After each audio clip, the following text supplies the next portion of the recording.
Hi everyone, welcome back to the channel. I'm Jake, this is Nadia, that's Buddy, this is Sedona, this is Babu, and today we are talking about Dev Patel's Monkey Man. We watched this last night. So there's a lot of hype around this movie. I think the comparisons to John Wick are apt, and I'm curious to hear what you thought of this film because in a lot of ways it subverted my expectations. Yeah, this movie, I didn't really have any expectations before watching this film. You suggested it. And I always thought he was a really great actor, So it was really nice I was like, yeah, let's go watch it. It exceeded the no expectation that I had. It was really well done. I researched the film a little bit before a little bit after we watched it. And I guess this film was filmed in Indonesia. Dev Patel directed it, obviously acted on it. It was his creative. He wrote it too, I think. He helped write it. He wrote it with, I think, his friend. The film distributor, I believe, dropped out, and Jordan Peele actually picked it up. And it was supposed to be originally for Netflix. I do feel like there were some improvements that could be made, some shots. I think some scenes were a little bit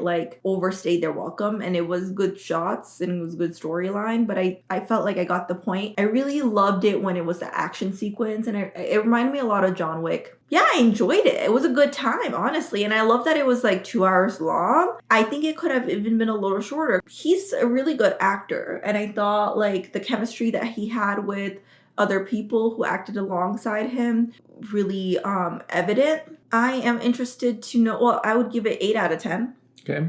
And I'm interested to know what you would think about it. I was extremely disappointed by this film. Oh my God. Yeah, No way. Yeah, I had a lot of problems with it. That being said, there's a lot that I loved in this movie. The action in this movie is terrific. I just wish that there was more of it. I agree with that. It was advertised as an action film in the vein of John Wick, and it's really less of a John Wick film than a more traditional drama with some politics in it. I think that Dev Patel, as a writer, as a director, is more interested in the politics and the trauma story that is being told here, which takes up a huge amount of this film. And I would be totally fine with that and cool with that if it weren't so predictable and it weren't framed around this revenge story that was extremely predictable. Part of this is my own expectations based on the advertising. It was being compared to John Wick, and I think it's very different from John Wick, and I think it very self-consciously tries to differentiate itself from John Wick, even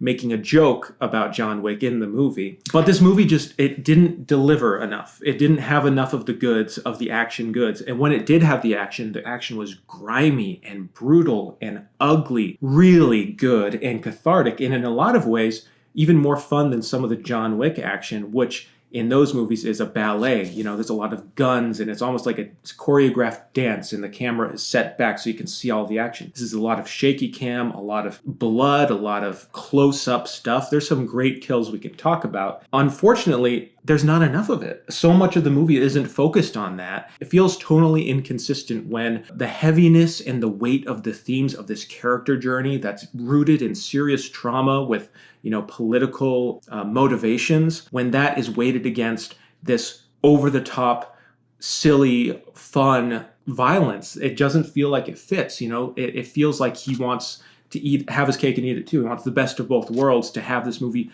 encompass everything for this character and entertain us in a way that a John Wick movie would. And I just don't think that it delivers. The first 45 minutes of this movie are excellent because it's a slow build, right? There's very little action except some cage match stuff. And then it's slow build. We're following this character. Feels like a gritty crime drama almost. I love it. I love the shot on location. Everything feels so lived in and real. And it builds up and builds up. On the actual location. I think it was shot in Indonesia. Well, it was shot on a real location, compared to a green screen, in a warehouse. It builds up for 45 minutes, and then there's an explosion of violence, then it flatlines. You think it's going to just be after a slow buildup, we've got to have an explosion of violence that lasts the rest of the movie almost. That kind of has little waves, but after that explosion of violence, it just starts from ground one, and it's another extremely slow build up till the climax. It's almost like there's 2 big action set pieces in this movie. 2 hours, that's not enough. Once he hits the water at that 45-minute mark, if you've seen the movie, you know what I mean. Once he hits the water, it's just total stagnation for a while, and you could be interested in the spiritual journey in whatever they're talking about. I just found it extremely simplistic. I wanted more conflict. I wanted more stakes. I wanted more energy. And then I thought the climax was extremely weak because we kept starting over again, and it felt like, all right, when do we get the goods? And once we got the goods, it wasn't as good as I wanted it to be in the climax, and I was extremely bored. So there's a lot I disagree with, but Right. I do agree with like the fact that it after the water scene, if you've seen the film, it does feel like, okay, come on, we're in this momentum. Can we like keep it going? And that's what I was actually speaking about earlier, is that, you know, I felt like some scenes like overstayed their welcome. There is this boxing prep, I will say, scene, and I'm just like, okay, like we can, like, we don't need so many shots of this. Like it's nice, speed it along, because the action scene was really well executed. I mean, it was so good. But I disagree with you in the fact that, like, first of all, I definitely disagree that it should have been longer than 2 hours. No, I think it should have been much shorter. Oh, shorter than 2 hours. I think okay, that yeah. the whole midsection with the training sequence and everything, I think that could have been cut down or totally excised, because I think we have established that he is a skilled fighter. He's just throwing the fights. So I do think we don't need to explain how he has to train. No, I'm not spoiling. I don't think we have to explain how all these things. And then exposition about the trauma, about why he's on this revenge story, was extremely heavy-handed, and they kept returning to it. Like every 10 minutes in the movie, we get flashbacks to these like shots of this horrible stuff happening. There's a fire, blah, blah, blah. And I keep thinking, okay, they're going to tell us exactly what happened, like right before he kills the bad guy at the end of the movie. I kept thinking that. But then in the middle of the movie, they just keep going back to it and over-explaining it and over-getting into it. I get it. The guy is evil. Like, he needs to kill the evil guy. Let's get to it, you know? Well, I think it was like buildup of trauma, but like a person who doesn't understand how to execute trauma. It's a weird thing to say, execute trauma. But then he meets people who help him deal with his trauma in a way that's more productive to the goal that he wants.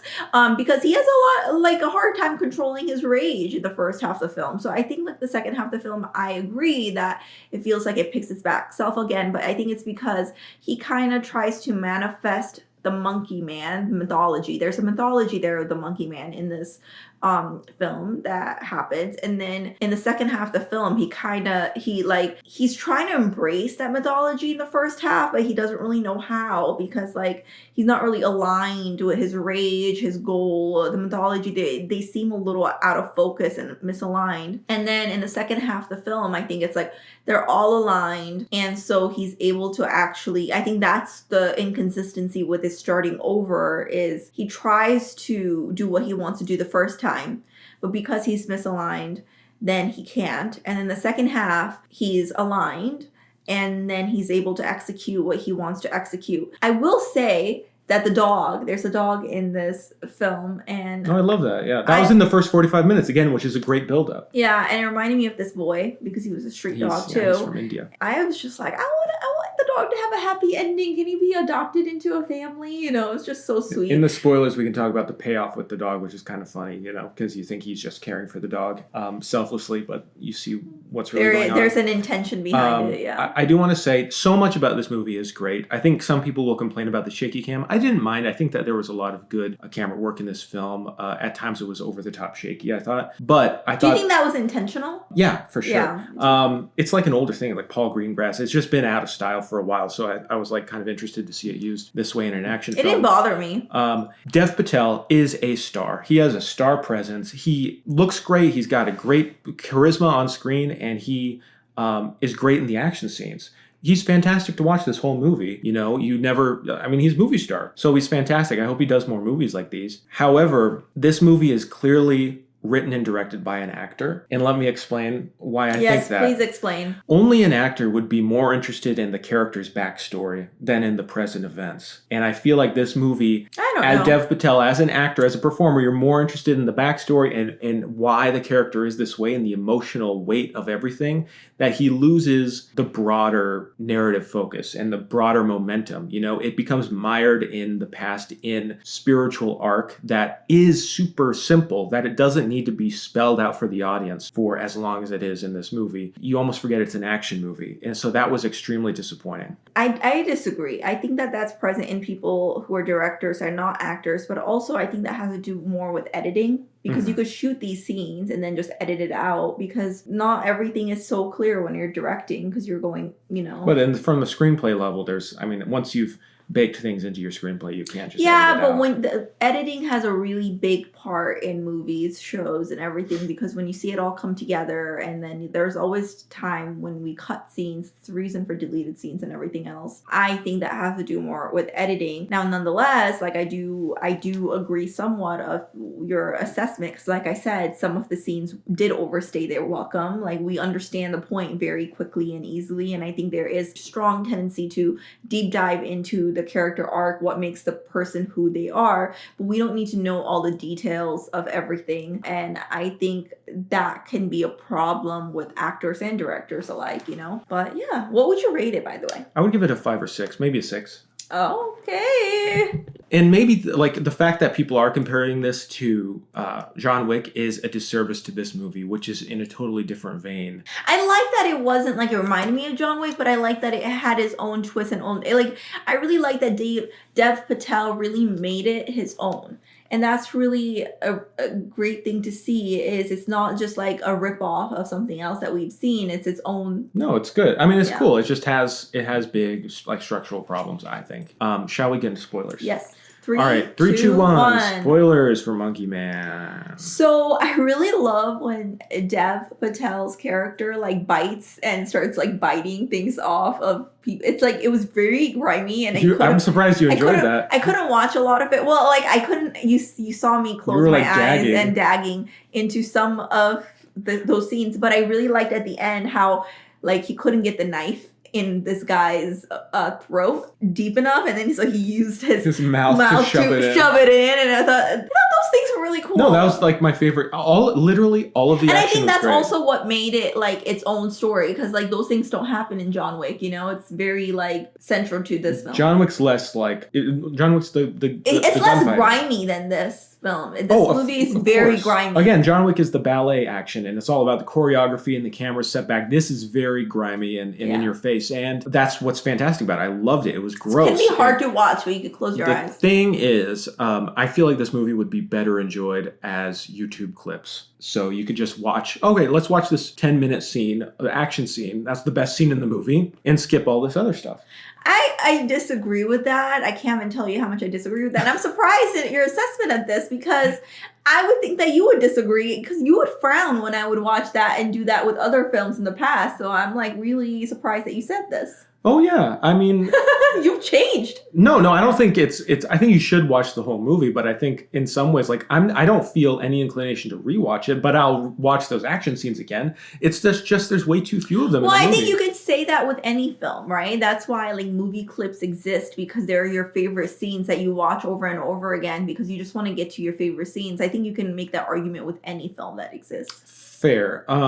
That's why we have they have movie channels with movie clips 1 to 5, part 1 to 5, part 2 to 5, because of that. So. I feel like this movie hits its peak way too early at the 45-minute mark. We see him confront the ultimate bad guy, the person he wants to kill, and they have a fight scene, and then there's a chase scene, and it's all fantastic. But then we have to rebuild, start from back one, where he goes to that that temple, where there's the trans and non-binary people, which, that was interesting from a... It was a good representation. Yeah, it was interesting, and it was nice to see that, but it also felt like, what's going on with our story? It overstayed its welcome. Overstayed its welcome, because it turns out this is actually more of there's going to be a training montage, and he's a spiritual awakening where he opens up his chest, and there's some trippy visuals with monkeys, and I actually like those visuals. It was fine. It just felt like we get where this movie is going. We don't need all of this, or personally, I didn't need all of this, and I felt it just really dragged the movie down. On top of that, it also became a political story, where now we're talking about far right movement, and I'm sure there's political parallels to India or whatever. I mean, I don't know much about Indian politics, but I'm sure it's there, and it was interesting from that perspective. You could feel the anger on screen, but it just wasn't told in the right way, in a way that made it feel cathartic. That by the point he goes back to the hotel where our first big fight sequence was, we're basically just doing another fight sequence at the hotel. So the two big fight sequences are basically at the same place, just with more guys, and he's leveled up a little bit. And he has the people from the temple show up there too, like in these big costumes, and they're fighting, which I thought was ridiculously silly because I'm going, when has it ever been established that they're fighters, that they're skilled at fighting, who they're going to fight with him? I thought it was. Did you bump on that at all? Yeah, like when the Dev's character was like boxing, and then one of the other trans women, they come and they're like boxing as well. So I think it's kind of loosely established that they can fight as well. I guess. As well as them watching and cheering him on. Yeah. I think that's like kind of the establishment of it. Okay. But I do agree and disagree with you about the peak, because I do think like it hits its peak and then it slows down. We've established that we both agree on that. But I think there's two peak, right? There's that peak, and but then I there's the didn't end feel peak. anything for the end peak because it felt like we already did that the first time, and now we're just doing a less fun version where he's just fighting this guy one-on-one, and I thought it was less exciting, less creative, less visual. I don't know. I really like And the then- end. I like how he like literally there's, because in the beginning he's a lone wolf, and then at the end he has his pack, and that's the difference.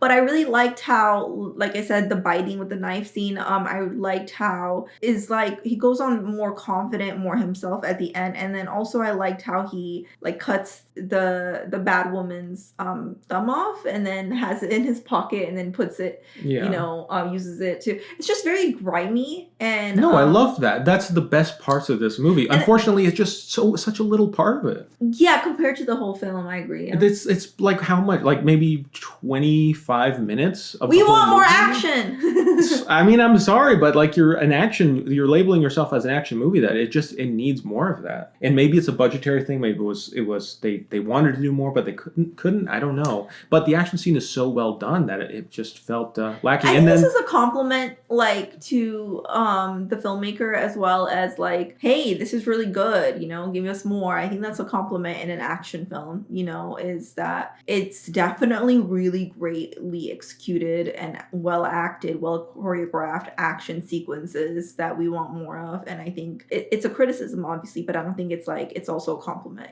I do want to talk about the dog. There's a stray dog, and then, stray dog and wants to eat, and then and this is when he's rising up through the ranks in this hotel, and that's what I love. It's like this crime story, the first 45 minutes, where he's trying to rise up to get to the level where he can encounter and kill the guy he wants revenge on, you know? And so part of that is, like you said, he encounters this dog on the street and he starts feeding him, and the dog starts trusting him. And then this other woman who also hates her boss and all the, people, is like, you better stop feeding this dog or else it's gonna come back. And then he's like, oh, she's right, he's gonna come back. So he puts like because they have to get security check-in, so he can't really bring a gun inside, puts this pistol on the dog's collar, and the dog is able to sneak in and bring the pistol, and then that's basically what leads to the first peak. I really wish at the end there's a big, like, they're really alluding that the main character dies or I was just gonna is talk like about that. exhausted and falls, whatever it is, but it seems like the demise of the main character. I really wish that there was a little bit happier ending, but I guess it's just like a sad story all around, because I really wish it was like cool. Like, I was really hoping the dog scene kind of comes full circle in the fact, or he gets like, because I think the dog is an underdog as well, so it's I really wish that kind of came together a little bit more. The thing is, like, we've been following this character for this entire movie. We care about him. We want him to succeed and live. And the final shot of the movie is him. He's been stabbed. He's been beaten up and injured. He kills the big bad guy, the false messiah, political figure. And he's at the top of this tower, and he's just standing there, and we just see him fall out of frame. Well, there's just a like flashback. Napoleon. Just like the end of Napoleon. Well, there's a flashback. There's a million flashbacks in this movie. There's a flashback with his mom, and his mom, like, and him as a child being happy, and then his mom trips, and then as the image and memory flashback of his mom falling happens, he falls as well. And yeah, it was kind of like, okay, I guess he's done. I felt like the implication of what happened to his mom earlier in the film, when they just showed glimpses of it, was more strong than when they explicitly showed it in the middle of the film. And they kept returning to this past way too much with these flashbacks. It was just constant flashbacks. It just felt like a jumbled mush, ultimately. I think the flashback would have been fine if the middle part after the first peak was cut shorter. We are like, you're building up a film, right? And then we are in this momentum, and it kind of feels like the momentum is gone just for it to build back up again. And it's kind of like, you don't need to work that hard to build something back up again, because we're already in it. You just need to kind of cut some of these scenes out so that, or shorten it is really, what I mean, so that we can actually, like, it's not as much of like, we're not like going from this to that. It's kind of like when you have so much sugar and you crash, we are not crashing as hard. We're kind of like consistently having a little bit more sugar. Like, we're crashing a little bit, but then, before we get to the bottom, we can see another action scene that comes up. I think it would have been cool if it was a little bit more. It might sound like I'm being too harsh on this movie, but it's only because I saw so much potential and I liked a lot of it that I'm just even more disappointed by what it does wrong. I still really love the film. I do see what you're saying, but because the action sequences were so well executed, I thought the storyline really was very vivid. I like the sequence where he goes and he has hallucinations. I thought that was nice. That I would still give it an 8 out of 10. Well, let us know what you thought. Let us know what you thought. And we'll talk to you soon. Thanks for watching. Bye. Bye.